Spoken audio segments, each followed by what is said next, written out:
তাদের এমন ভয় দেখেছে বিজেপি ছাড়া তাদের কোনো গতি ছিল না। কিন্তু অভিষেক ব্যানার্জি এত প্রতিকূলতা সত্ত্বেও যে কোনো সময় তাকে দেখবেন, কেজরিওয়ালকে জেলে পুরে দিয়েছিল, ঝাড়খণ্ডের শিবু সোরেনকে জেলে পুরে রেখেছে, মনীষ সিসোদিয়াকে জেলে পুরে রেখেছে, এরকম অনেকজনকে জেলে পুরে রেখেছে নরেন্দ্র মোদী সরকার। সেই সরকার তার বিরুদ্ধে কিন্তু লড়াইটা করছে অভিষেক ব্যানার্জি।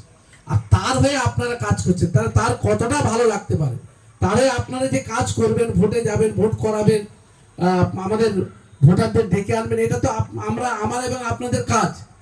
এই কাজটা যদি করে সেই মানুষটা কিন্তু আমাদের মেটিয়াপুজকে একটা অন্যভাবে দেখছে। কি বলেছে, আমরা ওনার সঙ্গে যখন কথা বলেছিলাম যে বলে দেখো মেটিয়া মনে কাজ না করতে, তারা যেভাবে তুমি ভোটে দাঁড়ান যেভাবে ঝাঁপিয়ে পড়ে কাজ করে, ঠিক সেই অনুরূপ মেটিয়াপুজটা আমার ফ্যামিলি, অতএব আমার আস্থা আছে আপনাদের উপরে যে আমার জন্য আপনাদের এলাকার মানুষ ঝাঁপিয়ে পড়ে কাজ করবে।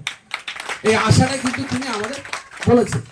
অতএব এই মাত্র 7টা দিন, এবং 7টা দিনের মধ্যে আমাদের যে কি কি করণীয় সেটা কিন্তু বিশেষ করে ভোটের দিন যে কাজটা, সে কাজটা আমাদের বাবুলাল মাস্টার কিন্তু খুব সুন্দরভাবে আপনাদের গুছিয়ে বলেছে, খুব সুন্দরভাবে গুছিয়ে বলেছে।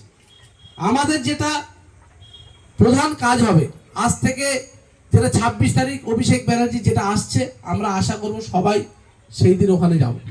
এক, দ্বিতীয় হচ্ছে সম্ভবত ইউসুফ পাঠান আসবে, সেটা হচ্ছে বদরতলা বাস স্ট্যান্ডে, সেখানে আমরা যতটা পারি সম্ভব আমরা যাওয়ার চেষ্টা করব।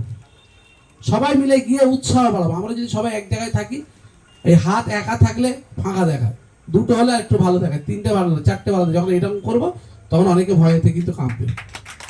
এটা হচ্ছে শক্তি। সবাই মিলে যদি আমরা থাকি তাহলে আমাদের শক্তিটা বাড়বে।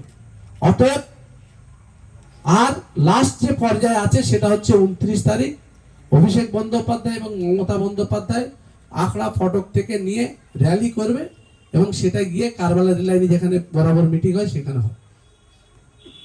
সবাই আমরা আমাদের এলাকা থেকে সেখানে গিয়ে কাঁধে কাঁধ মিলে লড়াইটা আমরা করবো। কাজ করেন, এই কাজটা কিন্তু অনেক গুরুত্বপূর্ণ কাজ। এই লড়াইটা কিন্তু খুব গুরুত্বপূর্ণ। আজান হয়ে যাবে, লড়াইটা খুব গুরুত্বপূর্ণ। তা আমরা প্রত্যেকটা যারা কর্মী, কাল থেকে আমাদের ভোটার স্লিপ এসে গেছে, আমরা প্রায় কিছু অংশ দিয়ে ফেলেছি, আর কিছু অংশ বাকি আছে, আমরা তাদের পাটে পাটে দিয়ে দেবো। আপনাদের কাজ হচ্ছে, আপনারা যারা যে পার্টের লোক, আমার এটা কথা হচ্ছে যে পার্টের লোক, 29 তারিখ আমাদের